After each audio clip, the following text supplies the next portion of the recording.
2, 3. Wah. Baik, bismillahirrahmanirrahim. Assalamualaikum warahmatullahi wabarakatuh. Waalaikumsalam warahmatullahi wabarakatuh. Alhamdulillahirrahmanirrahim. Hamdan hamidin, hamdan mustaghfirin. Subhanallah min syururi anfusina, min sayyiati a'malina. Man yahdihillahu fala mudhillalah wa man yudlil fala hadiyalah.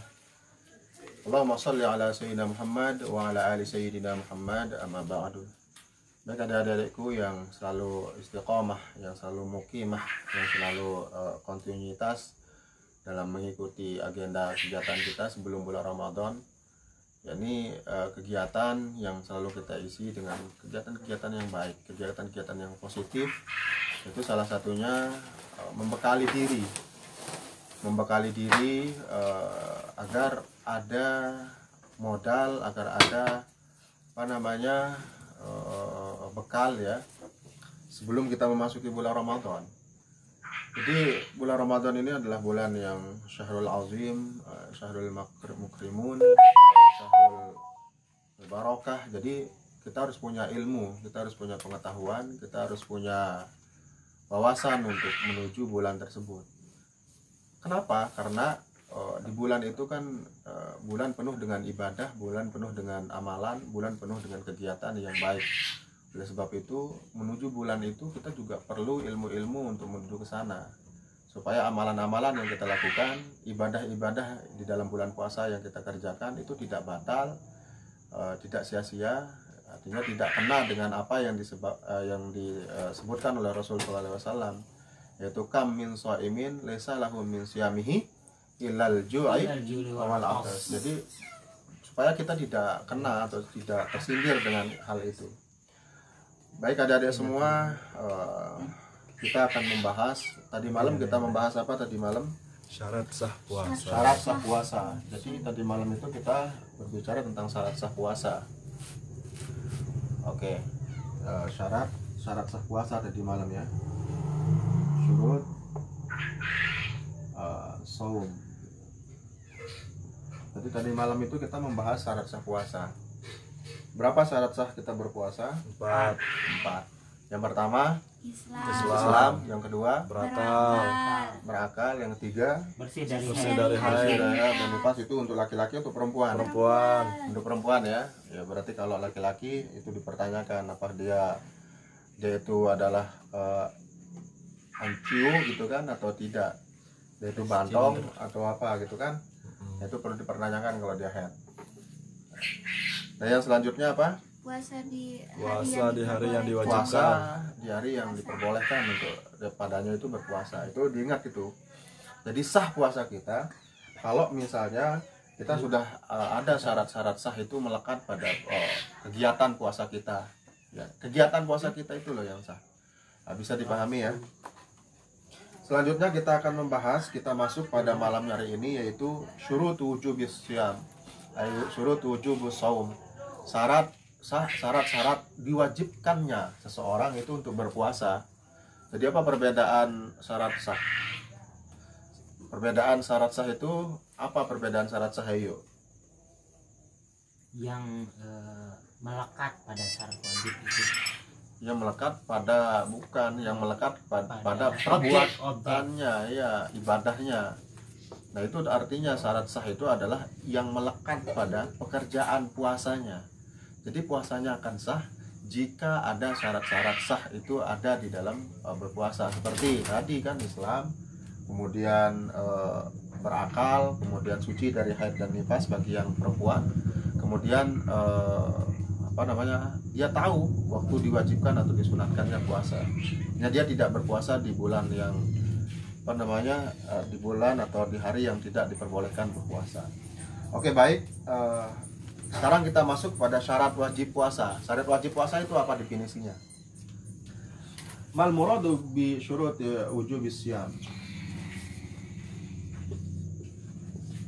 Syurut wajibu as-shaum. Apa definisinya ini? Apa definisi dari syarat wajib berpuasa? Syarat wajib berpuasa adalah syarat yang harus ada syarat yang harus melekat, syarat yang harus ada pada orang yang melaksanakan puasa.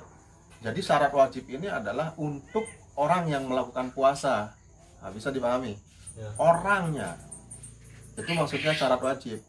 Jadi syarat wajib adalah syarat yang harus terpenuhi bagi orang yang sedang melaksanakan puasa. Hati-hati. Berarti syarat wajib ini diperuntukkan untuk siapa? Orang berpuasa. Orang yang berpuasa atau fa'il atau subjek. Nah, berarti syarat wajib ini adalah khusus untuk orang yang sedang melakukan puasa. Kalau syarat sah itu adalah puasanya. Tapi kalau syarat wajib itu adalah orangnya. Nah, berapa syarat wajib? Nah, kita perhatikan. Aidza tawaffarat hadhihi syurutu wajaba shaumu. Wajaba shauma. Wa hiya khamsatun. Nah, syarat wajib ini adalah apabila terdapat syarat-syarat ini pada seseorang, maka wajib berpuasa padanya. Wa hiya khamsatun. Nah, menurut Ibnu Simyat dalam kitab Taqriratus Sadidah ini, karena beliau juga adalah mazhab Syafi'i, beliau mengatakan wahya khamsatun, ada 5 bagian, ada 5 perkara, ada 5 jenis, ada 5 bentuk, gitulah kira-kira. Nah, yang pertama al-Islam. Nah, lagi ini Islam. Pertama Islam. Jadi orang yang diwajibkan berpuasa itu adalah orang yang Islam. Bisa dipahami? Ya. Ya. Jadi kalau dia tidak Islam, maka dia tidak diwajibkan untuk berpuasa. Artinya non Muslim dia tidak diwajibkan untuk berpuasa. Sebab kaedah wajibnya puasa itu adalah dia berislam atau sedang beragama Islam. Fala yukhatabu bihil kafiru fid dunya wa ammal murtadu fayajibu alaihi al-qada idza raja'a ila al-islam taghlizan alaihi. Nah, perhatikan ini. Fala yukhatabu bihil kafiru fid dunya. Jadi orang kafir atau non muslim, ya, jangan kita bilang kafir nanti dimarahin. Karena banyak teman-teman saya yang juga non muslim mungkin yang nonton gitu kan. Jadi di sini puasa Ramadan itu diwajibkan bagi orang-orang yang beriman, orang yang Islam. Jadi yang non muslim itu tidak bisa berpuasa. Kenapa alasannya? Karena kan yang namanya Islam itu pasti dia mukallaf. Dia dibebankan hukum syariat atau hukum syara kepadanya. Jadi Islam itu adalah syarat wajibnya seseorang untuk melaksanakan puasa. Wa ammal murtadu, dan adapun jika atau orang yang keluar dari agama Islam, fayajibu alaihi al-qada'u idza raja'a ila al-islami taghlizan alaihi. Jadi kalau misalnya ini di siang hari dia itu murtad, dia itu murtad, maka dia itu batal puasanya, tidak sah puasanya. Fayajibu alaihi al-qada' idza raja'a ila al-islam taghlizan alaihi, maka dia wajib mengqadanya kalau dia itu kembali lagi menjadi Islam. Nah, artinya gini, kalau dia di siang hari ketika dia sedang berpuasa itu murtad, maka ketika dia kembali ada raja'a ila al-islam, dia kembali kepada Islam, maka wajib dia untuk mengqada puasanya di bulan yang lain, atau misalnya di bulan Sya'ban, bulan sekarang wajib dia qadha. Kenapa? Taghlizan alai, sebagai bukan hukuman ya, tapi sebagai balasan. Karena dia itu mempermainkan agamanya, dia berislam tapi keluar lagi, masuk lagi gitu kan. Maka dia wajib mengqadhanya ketika dia kembali ke Islam. Nah, itu ya. Nah, selanjutnya at-taklif. Jadi orang taklif ini artinya yang syarat yang kedua, nomor 2, taklif. Taklif. Taklif di sini adalah ayyakuna balighan aqilan wa amma sabyun fayajibu ala wali amrihi ayyamurahu bisawmi li 7 sinina wa yadribahu idza tarkahu li 10 sinin in ataqah. Nah, ini Jadi taklif di sini definisinya adalah orang mukmin atau orang Islam, orang mukmin yang sudah dikenakan hukum syara, itu namanya taklif. Taklif adalah orang yang Sudah dikenakan hukum syara. Hukum syara. Jadi taklif itu adalah orang yang sudah dikenakan hukum syara, itu namanya taklif. Maka dia wajib berpuasa. Ayakuna balighan akilan, tapi dia harus balik. Nah, ukuran balik ini banyak ya. Nah, di sini kalau laki-laki ketika dia sudah mimpi itu ciri-cirinya balik. Ya, kalau dia sudah mimpi berarti ya sekitar 10 tahun atau 9 tahun atau 12 tahun ya. 12 tahun ke atas itu sudah ada mimpi-mimpinya. Kalau dalam bahasa lagunya Persik, Dewi Persik itu kan mimpi basah. Nah, itu kalau sudah mimpi basah Mimpi manis. Atau mimpi manis, mimpi hujan ya. Itu berarti dia sudah balik. Atau misalnya suatu yang belum tumbuh di dirinya dalam anatomi tubuhnya atau organ tubuhnya itu sudah kelihatan kayak kenyekot atau yuk. Nah, udah kayak kenyekotnya udah muncul ini kayak kayak tulang jamplung gitu kan. Jakun. Kayak kererek Nah, gitu. jakun gitu. Itu kayak bulu kererek dan bulu-bulu yang lain gitu loh kira-kira. Nah, itu juga tanda dari balik dan tanda dari orang yang sudah dikenakan atau ta'aliful hukum. Tapi dia harus berakal, ingat. Orang balik juga ada yang juga tidak berakal. Nah, gitu kan. Karena kebanyakan kita orang nanti ada yang gila dan seterusnya, kayak Boji kan udah mulai ya dia ciri-cirinya ke sana. Astagfirullah. Seperti yang Al-Mukarram yang di mana itu, Bang? Kalau karam di Torfil Sabil di tanah Itorik ya, di tepi jalan. Wa amma sobiyu fayajibu ala wali amrihi. Nah, ini ingat bagi anak-anak yang usianya 7 tahun itu harus orang tuanya mengajarkannya untuk berpuasa. Ini anak-anak yang 7 tahun lah, mau perempuan maupun yang laki-laki ini harus diajarkan. Wa yadribahu idza tarakahu li 20 sinin. Nah, jadi yadribu di sini artinya memberikan pengajaran, bukan memukul ya. Artinya memberikan pelajaran. Doroba di sini kalau artinya memang memukul, tapi lebih ekstrim kalau kita mengatakan memukul ya yuk. Nanti puasa nanti kepukum doang. Nah, itu nggak boleh ya yuk. Tapi minimal kita memberikannya pengajaran. Mana dia ketika dia berusia 11 tahun. Jadi 11 tahun itu kalau dia sudah meninggalkan puasanya, maka kita harus memberikan pelajaran. Apa jenis pelajarannya? Nggak dikasih uang jajan kan? Atau apa misalnya bilang saya nggak mau ngasih kamu nanti uang lebaran dan seterusnya, beliin baju lebaran dan seterusnya. Ini itu wajib kita mengajarkannya pada usia 11 tahun. Kita boleh mengomel, boleh marah, boleh juga mengatakan nanti saya tempeleng kamu dan seterusnya, itu boleh. Boleh, tapi ada etika, ada cara-cara kita juga untuk memukul atau untuk memberikan pelajaran, misalnya memukul betis atau apa. Jangan memukul bagian perut yang berbahaya, yang dimana akan berdampak terhadap psikologis, berdampak terhadap kesehatan, keselamatan dan seterusnya. Jadi ada cara-cara kita. Nah, itu yang kedua ya, yang taklif. Nanti saya harapkan nanti banyak timbul pertanyaan. Jadi taklif di sini adalah sudah diberatkan hukum syariat, hukum syara. Misalnya batasnya itu bagi perempuan 9 atau 10 tahun ya kira-kira ya. Artinya atau 12 tahun. Laki-laki misalnya. Nah, pertanyaannya kemudian bagaimana zaman sekarang? Zaman sekarang kan banyak anak-anak udah mulai main TikTok. Udah main dewasa dan segala macam itu. Bagaimana itu hukumnya? Nah, nanti tergantung bagaimana pola pikirnya, bagaimana dia menerima sebuah disinilah yang dimaksud dan akilan mumayyizan tadi. Kalau dia misalnya sudah bisa menerima baik dan buruk, mana yang bagus, mana yang tidak, kemudian pemikirannya ini, maka walaupun dia berumuran 10 tahun atau 12 tahun atau 9 tahun, maka ditaklifi dia untuk berpuasa. Nah, bisa dipahami ya. Karena kalau dia hukum taklif, maka berdosa dia kalau dia meninggalkan puasa. Ini bagi anak-anak. Mungkin teman-teman nanti di FB silakan saja bertanya atau mengeluarkan pertanyaan, nanti adik-adik yang di depan saya akan membacakan pertanyaannya ya.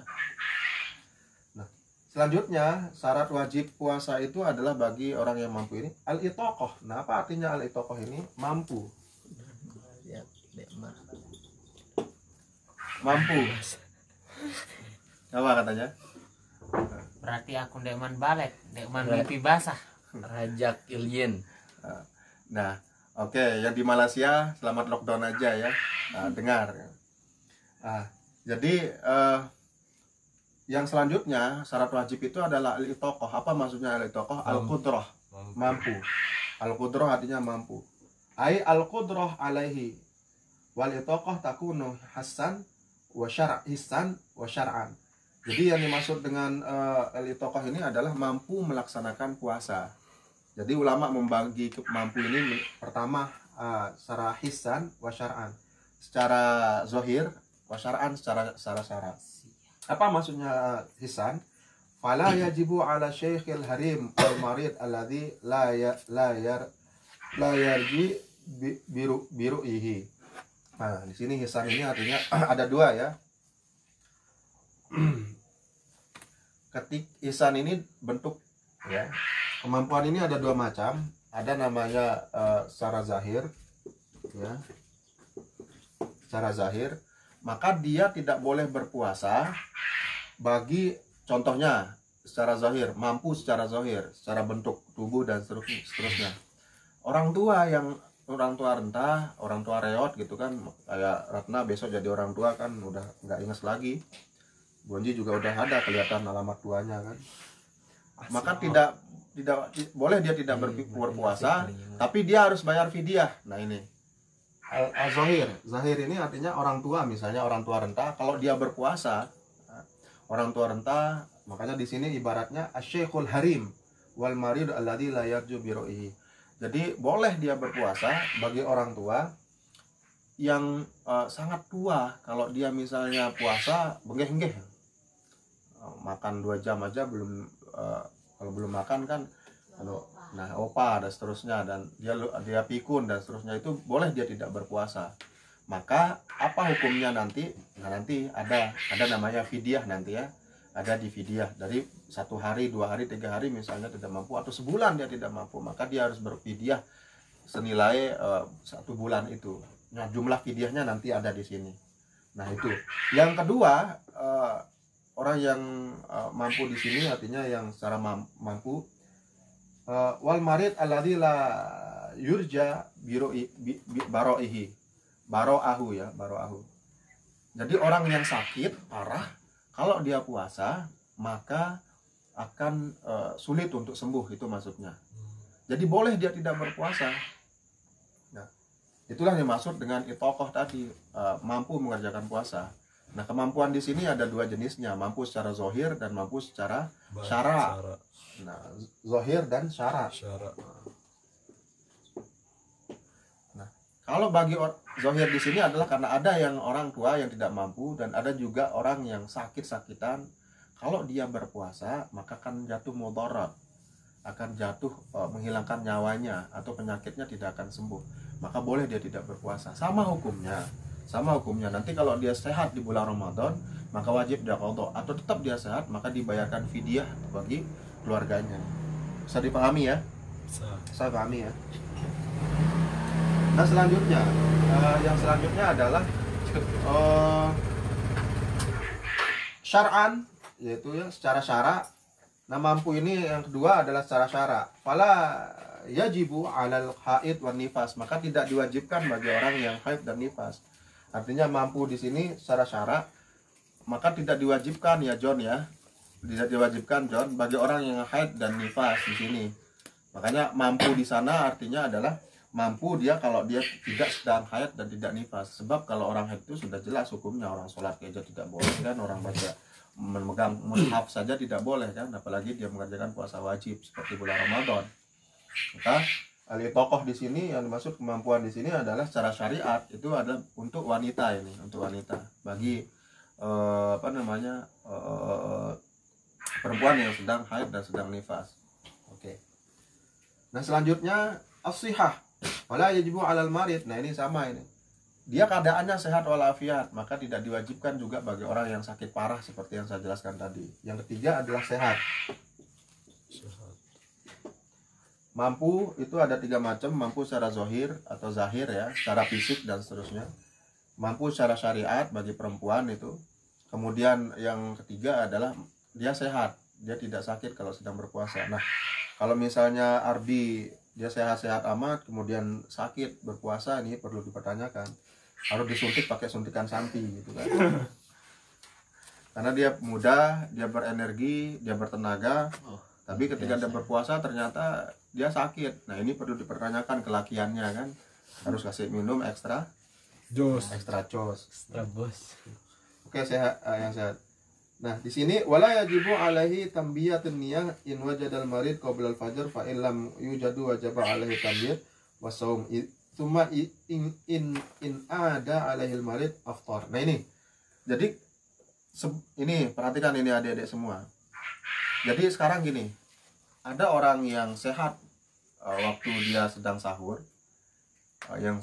ya, tapi setelah dia puasa maka dia sakit berat dia, artinya tiba-tiba kok sakit, tiba-tiba stroke dan seterusnya misalnya, maka dia harus membatalkan puasanya. Kalau misalnya dia tidak mampu mengerjakannya sampai guru syamsi. Kenapa? Karena mudarat yang akan ditimbulkan ya yuk. Tapi jangan pura-pura sakit ya yuk, nanti kolala tente. Ini tiba-tiba sakit perut, aduh, mahat skumbean itu. Nah, itu ya, John, paham ya, Onji ya? Ya, siap. Nah, maksudnya sehat di sini, ketika dia sedang sahur, dia sehat walafiat, gagah aneh. Nah, tiba-tiba di siang hari, tiba-tiba loyo, lemas, pucat, pasi dan seterusnya, maka kalau misalnya dia tidak mampu untuk meneruskan puasanya, itu diperbolehkan untuk megat. Ya itu. Nah, ini bagi orang sakit. Kalau dia sembuh, ini ya, nanti misalnya malam bulan Ramadannya sakit, misalnya sakit parah dan seterusnya, tapi dia mampu misalnya berpuasa sebelum fajar, maka berhak dia berniat. Artinya batasan niat itu kan sebelum terbitnya fajar, maka boleh dia berniat di sana. Kalau dia sudah mampu untuk orang-orang yang sakit. Nah, ini maksudnya sehat itu tadi.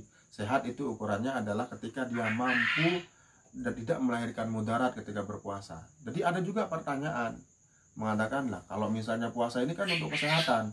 Nah iya, itu untukmu, tapi untuk orang lain yang sudah menderita sakit menahun, sakit udah level berapa gitu kan, level kuku bima kan susah. Jadi perlu juga dia tidak berpuasa, ganti di tempat yang lain gitu loh Ustadz Ardi. Nah itu ya. Nah, wadhabitul maridul mubih lil fitri huwa alladhi yukhafu minhu al halak aw ta'akhkhur shifa aw ziyadatul marid wa lidzalika yusama mahdhurul tayammum. Wadhabitul marid al mubih lil fitri wa huwa alladhi yukhafu minhu al halak aw ta'akhkhur shifa aw ziyadatul marid. Nah, ini maksudnya itu adalah orang yang tidak sampai pada berbuka puasa. Kalau dia melanjutkan puasanya, maka itu akan membinasakan dirinya. Maka berhak dia itu berbuka puasa. Nah, senang ya kamu. Banyak kepura-puraan di antara kita di bulan Ramadan ini. Nah, maka dia harus berbuka puasa ini, teman-teman ya.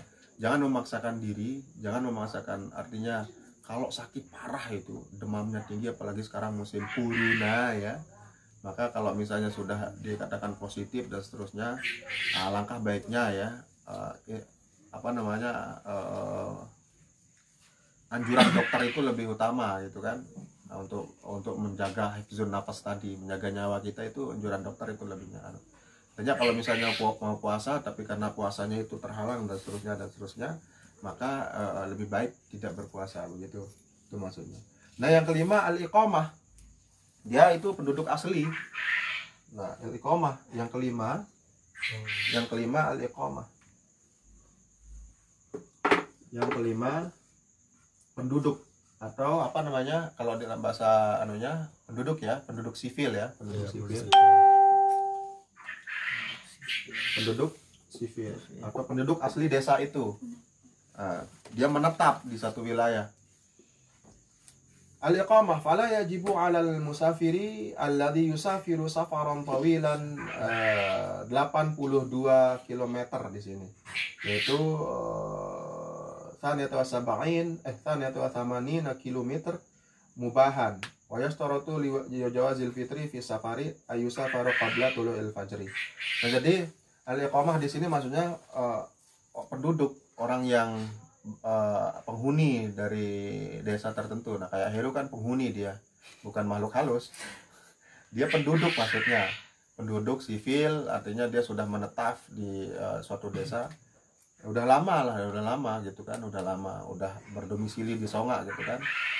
Nah, ini artinya dia sudah berada pada satu provinsi gitu loh artinya. Atau ada ulama mengatakan iqamah ini maksudnya apakah balad, ya, apakah dia negara, maksudnya al-wilayah atau provinsi, daurah misalnya atau provinsi, atau desa. Jadi ulama sepakat bahwa yang dimaksud di sini adalah iqamatul diyar atau negara. Dia sudah berada di negara itu. Artinya udah lama di negara. Misalnya Ayub, misalnya istrinya Ayub besok dari Mesir misalnya kan, orang Mesir, maka senjatanya harus kuat Ayub. Kalau berjodoh sama orang Arab kan senjatanya harus lumayan lah, karena makanannya kan kambing. Jadi istrinya Ayub itu harus berpuasa kalau dia sudah lama di sini, karena ukuran lamanya itu menurut ulama itu bisa dikatakan 2-3 tahun dia itu mukim, sudah bermukim di negara ini untuk melaksanakan puasa. Jadi mukim maksudnya orang yang sudah bermukim di negara itu, ya. Jadi yang dimaksud dan iqamah di sini adalah penduduk sivil. Kalau Ayub misalnya studi besok ke Mesir, ukuran studinya kan di sana 4 atau 5 tahun, maka wajib Ayub itu berpuasa di sana karena dia sedang bermukim, iqamah, dia menempati suatu negara. Tapi kalau misalnya sebentar, hanya pergi ngentut atau pergi kencing saja, ya, itu nggak boleh dia nggak berpuasa. Tapi dianjurkan, disunahkan untuk berpuasa. Nah, ini yang dimaksud dengan fala yajibu 'alal musafiri alladhi yusafiru safaran tawilan. Maka tidak diwajibkan bagi orang yang sedang musafir, yang musafirnya itu 82 kilometer. Nah, dari sini ke Mataram berapa kilometer? 62. Berarti ke Bali, ya. Nah, maksudnya di sini itu adalah kalau secara tekstual memang 82 meter. Tapi di sini maksudnya adalah jarak waktu hari ditempuh. Kalau misalnya berubah waktunya ke Jakarta misalnya, kita musafir, maka boleh kita tidak berpuasa karena beda waktunya. Dipahami? Bisa dipahami. Jadi yang maksud dengan kilometer di sini oleh Syekh Allahumma sholli ala sayyidina Muhammad Ramdan Al-Buti, kemudian oleh Syekh Allahumma sholli ala sayyidina Muhammad Syekh kontemporer itu loh. Ya, salah satunya Syekh Ramdan Al-Buti, kemudian lupa saya namanya yang dari Mufti Mekah, Mufti Mesir itu, yang berbeda waktunya. Jadi kalau misalnya ada satu wilayah negara berbeda waktunya, seperti kita misalnya ada Indonesia Tengah, Indonesia Barat, Indonesia Timur, maka itu digolong musafir, karena menuju perbedaan waktu, maka boleh dia tidak berpuasa karena dia musafir. Wala yajibu 'alal musafiri alladhi yusafara tawilan kira-kira 82 km. Nah, ini yang maksud oleh ulama, 82 km itu adalah perubahan waktu kalau di Indonesia, karena kita terlalu panjang negara kita sehingga disebut dengan negara kesatuan RKRI. Kalau misalnya beda waktu kita musafir, maka boleh kita tidak berpuasa dan disunatkan untuk berpuasa. Artinya ada nilai plusnya, di samping dia boleh, dianjurkan kita, artinya diperbolehkan kita untuk tidak berpuasa. Tapi kalau kita berpuasa itu lebih baik lagi. Nah, ini yang maksud dengan pahala plus saya. Ada juga pahala plus saya. Nah, itu ya. Nah, sekarang jadi pertanyaannya gini. Kalau misalnya Ayub itu misalnya pergi ke Mekah atau pergi ke Amerika, ini beda waktunya kan. Dia sedang sahur di sini, ya, dia sedang sahur. Ayub misalnya tuh berangkat dia ke Arab misalnya, tahu-tahu sampai sana udah maghrib misalnya Ayub, atau katakanlah ke Amerika udah maghrib di sana, maka Ayub itu harus berbuka puasa. Atau John itu harus berbuka puasa. Jangan nahan diri John. Nah, kenapa? Karena ikutan waktu negara-negara yang kita kunjungi. Jadi kita musafir nih, musafir dari Indonesia atau Lombok pergi ke Mesir misalnya. Di sana udah tarhim atau udah maghrib kita temui, maka di sana kita boleh untuk berbuka puasa. Sebaliknya, kalau misalnya di sini kita tadi udah sahur, sebenarnya tinggal sebentar lagi, kayak saya dulu sering kan di Lombok misalnya, di Jakarta atau di sini. Saya mau pulang ke Lombok atau balik ke Jakarta, saat itu kan bedanya 1 jam ya. Saya lo ngaret kan buka di sana. Jadi di sini udah buka puasa, di sana belum. Maka nggak boleh saya ngikutin waktu yang di sini. Tapi saya harus ngikutin waktu di mana tempat saya musafir. Contohnya misalnya di Jakarta lah, paling dekat ya, karena beda 1 jam. Berangkat dari sini jam 5, nyampe sana jam 5 juga kan. Nyampe sana jam 5 juga, karena bedanya 1 jam. Perjalanannya kan 2 jam kurang. Jam 5 di sana, maka tidak boleh kita berbuka puasa. Kita harus ngikutin di mana tempat kita saat ini, atau saat kita berada di daerah tertentu. Itu maksudnya. Nah, apalagi misalnya Bonji misalnya pergi ke Amerika. Sekarang dia sedang mau buka puasa nih, berangkat nih, mau buka puasa berangkat. Tapi di sana ternyata subuh. Di sana subuh misalnya. Udah orang mulai imsak kan, udah orang mulai puasa, maka wajib Bonji itu harus berpuasa. Puasa dua-dua. Iya, puasa plus itu. Nah, tapi di sini kan masuk dia kategori musafir. Nah, ini tempat agak Eyo. Di sini untungnya Eyo. Iya katanya kan Bonji. Di sini berarti di sana boleh dia tidak berpuasa. Dia kan musafir, udah lebih dari sekian ratus mil malahan kan. Nah, sampai sana bisa dipahami? Bisa. Ini yang dimaksud dengan iqamah, yang dimaksud dengan penduduk gitu kan. Oke. Nah, wa afdalu shaumu lil musafir illam yashq alaihi fa in syaqqa fil fitri afdal. Nah, ini maksudnya. Itu yang saya jelaskan tadi. Lebih baik bagi orang yang berpuasa bermusafir itu kalau dia misalnya tidak yasyukun, artinya ada keraguan lah untuk apakah dia akan berpuasa atau tidak, atau dia berpuasa atau tidak, maka lebih baik dia berbuka saja. Artinya misal waktunya udah masuk ini atau belum gitu kan, maka dia lebih baik tidak berpuasa. Artinya apa? Kalau misalnya dia nggak tahan, misalnya bedanya 3 jam. Kalau di Austria ada dosen saya dari Magelang, beliau profesor, beliau kan studi banding ke Austria. Austria itu paling paling lama loh mataharinya itu. Iya, paling lama, malamnya sedikit itu di Austria itu. Nah, di sana beliau juga mengikuti waktu sana, harus berpuasa di waktu sana gitu. Waktunya kan kalau kita 12 jam ya, kalau di sana sampai 14 jam sampai 15 jam kadang-kadang kalau musim gugur atau musim panas itu. Mau coba bayangkan.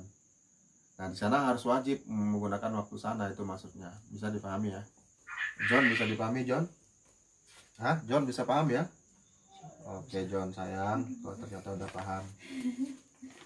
Nah, itulah tadi syarat-syarat wajib berpuasa. Yang pertama apa? Islam. Yang kedua Taklif. Taklif. ya, apa arti taklif? Orang yang sudah dikenakan hukum syara. Oh ya, yang ketiga Mampu. Nah, mampu itu ada berapa jenisnya?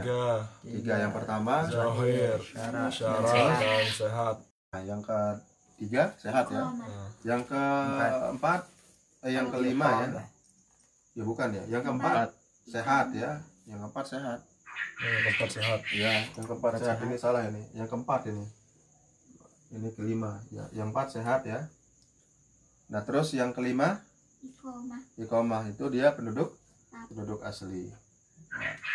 Nah, dari sana ada pertanyaan. Besok malam kita akan lanjut ke arkanus syam atau arkanus saum, rukun dalam berpuasa. Nah, kita sudah jelaskan kemarin malam bahwa apa itu syarat, apa itu rukun. Ingat ya? Apa itu syarat? Apa itu rukun? Apa itu rukun? Apa pengertian rukun? Yang dengan padanya dibangun hukum itu, Bang. Ibadah tersebut. Iya, ibadah Ya. tersebut. Artinya sesuatu yang ada atau syarat, katakanlah gerakan-gerakan atau perbuatan yang ada pada sebuah ibadah. Kalau dia tidak ada ibadah, gerakan atau perbuatan dalam satu ibadah itu, maka gugur atau batal. Misalnya kalau kita lupa misalnya baca Fatihah, atau misalnya kita nggak baca Al-Fatihah, maka itu batal sholatnya. Atau misalnya kita nggak sujud, maka wajib kita sujud sahwi. Kalau nggak sujud sahwi ya batal, berarti harus diulang, itu maksudnya. Jadi rukun itu adalah apa yang melekat, perbuatan yang melekat, perbuatan yang berada pada suatu ibadah yang apabila tidak dikerjakan maka akan membatalkan, akan membuat tidak sahnya ibadah yang sedang kita lakukan. Kalau syarat itu adalah apa syarat? Apa yang mendahului dari ibadah rukun, ibadah itu sendiri, atau tidak sah rukun atau dalam ibadah itu kalau kita nggak mengerjakan syarat tersebut. Misalnya syarat sholat itu kan harus suci, ya kan? Atau misalnya syarat puasa tadi harus Islam, kemudian harus balik dan seterusnya. Nah itu maksudnya syarat. Nah syarat ini dibagi berapa? Dibagi 4, dibagi dua. Ada syarat sah, harus ada syarat wajib. wajib. Syarat sah adalah syarat yang melekat pada ibadah, kayak gitu kan? Iya. Artinya pada ibadah itu tempatnya melekat. Nah kalau syarat wajib, syarat yang melekat pada orang yang melaksanakan ibadah. Oke, baik, bisa dipahami sampai sana ya? Bisa. Oke, Allah alam bisawab. Silakan, ada pertanyaan atau ada pertanyaan dari teman-teman dari Facebook itu, coba cek. Ya ada. Ya ada. Oke. Ada pertanyaan, John? Nah, Ya, Oke. Bonji, silakan. Bismillahirrahmanirrahim. Izin merokok ya. Warahmatullahi wabarakatuh. Salam. Gini Bang, kalau misalkan kita pergi ke Malaysia, kan dijatahkan minimal 2 tahun, maksimal 2 tahun di sana kan, baru bisa pulang ke Indonesia sebagai TKI. Apakah di sana dengan kita bekerja di sana termasuk dengan musafir atau tidak gitu? Kalau sudah menetap di sana itu, maksudnya ukuran menetap di sana itu adalah dia sudah Tadi penjelasannya kan 3 sampai 5 tahun. bukan, itu untuk penjelasan apa namanya orang yang berdomisili. Tapi yang dimaksud dengan mukim itu adalah lebih dari berapa pekan. Oh, Sehingga dikenakanlah hukum di sana. Itu maksudnya. Artinya yang domisili ini kan 3 tahun dia secara aturan negara, gitu kan. Nah tapi kalau secara ibadah dia sudah katakanlah kalau nggak salah dalam ibarat itu dia sudah 4 kali atau 8 kali Jumat lah kira-kira gitu. Dia sudah 8 kali Jumat berarti 2 bulan kan. Maka kalau dia sudah 2 bulan di sana, masuk bulan Ramadan, wajib dia puasa. Itu maksudnya. wajib udah berpuasa. Banyak yang beranggapan bahwasanya kita lagi musafir gitu, jadinya bisa kita nggak berpuasa gitu katanya. Bukan, itu harus puasa di sana. Itu bukan musafir, namanya mukim. Mukim di sana artinya sudah berada di daerah tertentu dalam waktu yang lama, dalam jangka lama. Ya, bisa dipahami ya? Bisa. Nah, silakan ada yang lain. Ya silakan Mr. John. Assalamualaikum warahmatullahi wabarakatuh. Salam warahmatullahi Waalaikumsalam warahmatullahi wabarakatuh. Pertanyaannya tadi yang tadi malam itu kan gimana hukumnya orang sakit yang tidak berpuasa karena dia lemah, sakit juga, dan apakah dia wajib menggantinya atau mengkodoknya gitu. Nah tadi saya jelaskan. Jadi ya al-itoqah ini adalah al-qudrah ya. Al-itoqah ini maksudnya al-qudrah alaihi, atau dia sudah mampu berpuasa. Dari yang dimaksud dengan mampu itu ada 2, John. Dia secara zahir mampu, kemudian secara syar'i. Nah, secara syariat ini dia dikhususkan untuk perempuan. Nah, kalau yang zahir ini ada 2 jenisnya. Dia tua renta. Kalau dia berpuasa asy-syekhul harim lah. Orang yang sudah tua banget, apalagi melihat berjalan aja tidak mampu dan seterusnya, wah opa lah, wah pikun dan seterusnya. Itu boleh tidak berpuasa, tapi dia harus dibayarkan fidyah. Fidyah itu nanti beda-beda ulama. Ada yang mengatakan 2 kilo setengah, ada yang mengatakan 1 mud ya. 1 mud itu 1 centong ya, 1 centong ukuran itu, ukuran 1,5 kilo lah gitu kan. Ada juga itu. Nanti kita bahas nanti di bab berikutnya, bab fidyahnya. Nah, yang kedua ada orang yang sakit, John. Nah, orang yang sakit di sini adalah khawatir penyakitnya tidak akan sembuh kalau dia berpuasa. Ada itu, ada. Makanya tadi di sini apa katanya? Wadhabitul maridul mubih lil fitri walladhi yukhafu minhul halak au ta'akhir syifai au ziyadatul marad. Jadi orang yang sakit kalau dia berpuasa, maka akan bertambah penyakitnya atau malah akan halak. Halak itu artinya akan menimbulkan kebinasaan terhadap jiwanya, maka dia boleh tidak berpuasa. Nah, gitu. Dan atau misalnya obat itu tidak masuk, gitu kan maksudnya, ada terhalangi obat itu masuk. Nah, begitu bisa dipahami ya. Nah, oke. Tidak wajib dan Tidak wajib, maka boleh dia tidak berpuasa. Nah, dia sudah tua renta, apalagi misalnya sudah sakit-sakitan, kalau dia puasa malah akan semakin bertambah penyakitnya, gitu kan, karena fisiknya sudah lemah. Orang sakit itu ibaratnya orang yang gugur di dalamnya kewajiban, namun harus ditebus dengan yang lainnya, seperti puasa dia harus bayar fidyah 1 mud misalnya, gitu ya. Nah, silakan Bi, ada pertanyaan, udah paham ya? Insya Allah aman bang. Aman. Dina? Sebenarnya assalamualaikum warahmatullahi wabarakatuh. Waalaikumsalam warahmatullahi wabarakatuh. Kan di sini penjelasan Karokil masalah murtad itu apabila dia kembali lagi maka dia wajib menggantinya. Lalu bagaimana kalau dia murtadnya itu bertahun-tahun terus dia kembali lagi masuk Islam, lalu dia lupa berapa tahun dia murtad? Kalau misalnya dia murtadnya 3 tahun, wajib dia itu kalau tahu puasanya yang 3 bulan.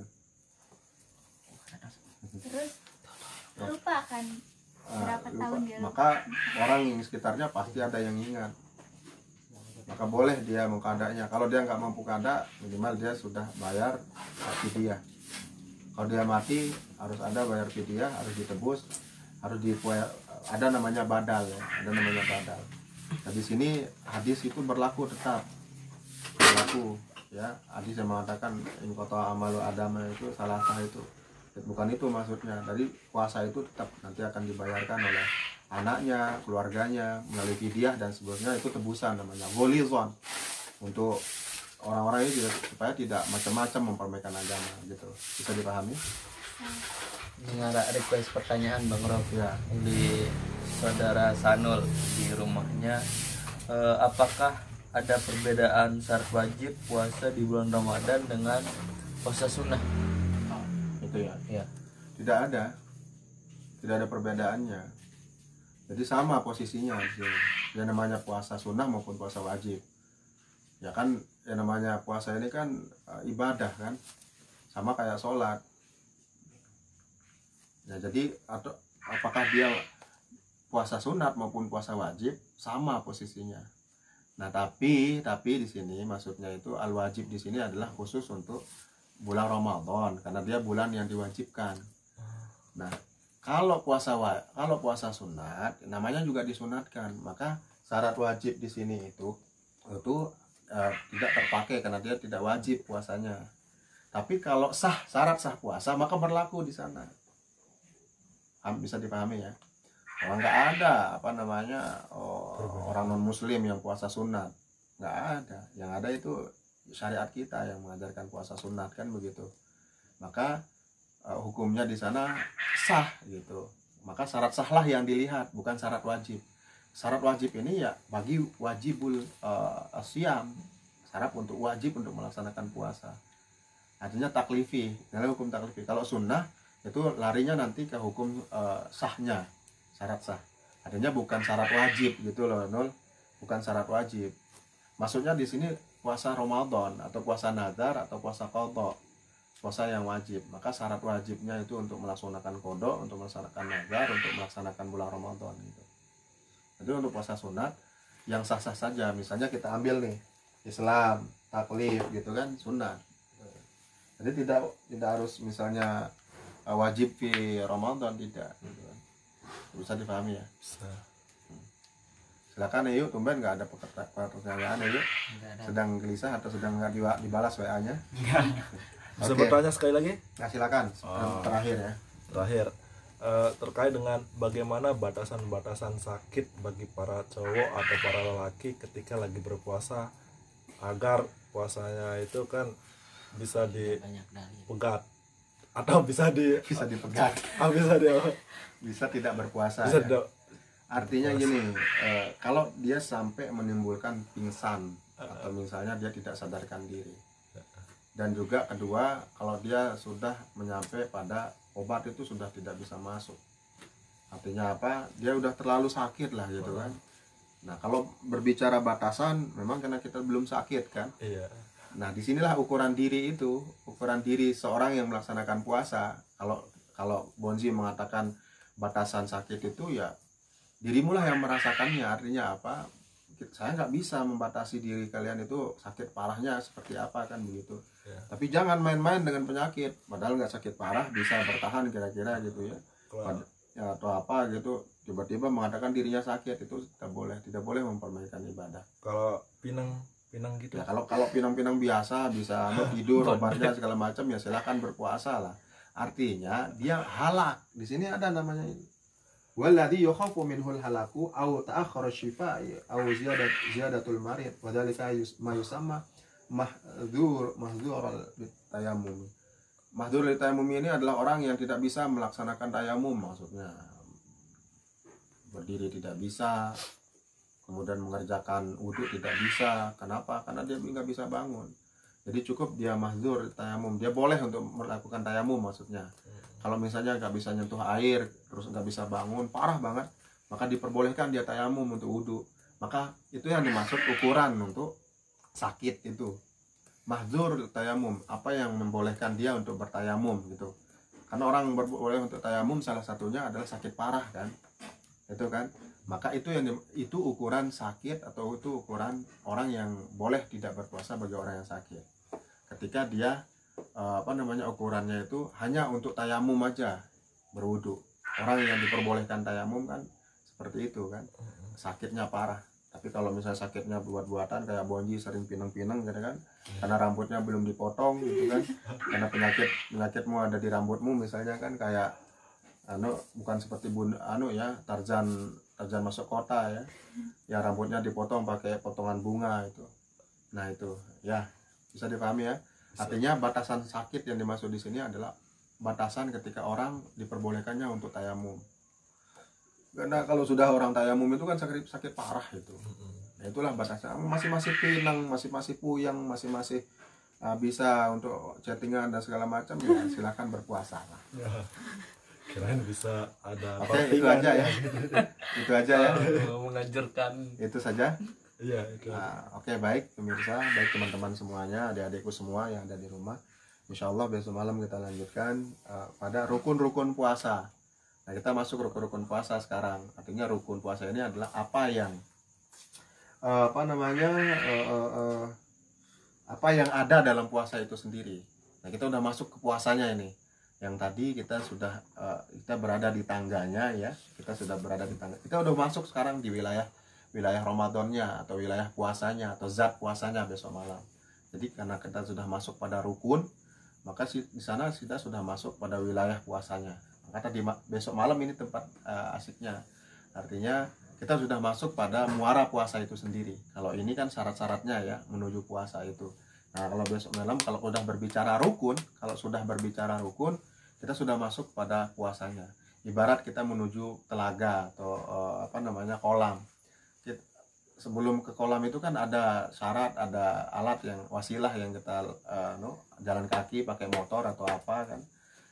Kalau sudah masuk di kolamnya, kita sudah menemukan air, sudah mengeluarkan sabun segala macam di sana.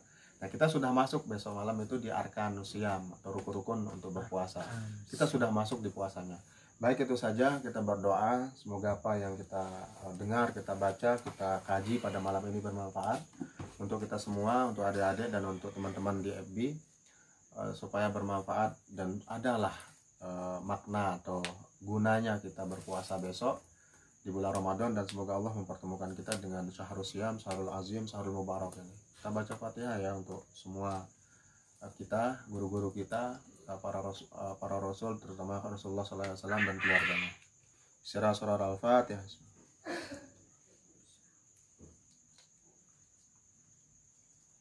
Baik, terima kasih, sampai jumpa besok malam pada pertemuan yang kelima ya. Kita bahas rukun puasa. Akhirul kalam, jazakumullah khairan katsira, wallahul muwaffiq ila aqwamit thoriq. Assalamualaikum warahmatullahi wabarakatuh. Terima kasih. Misalnya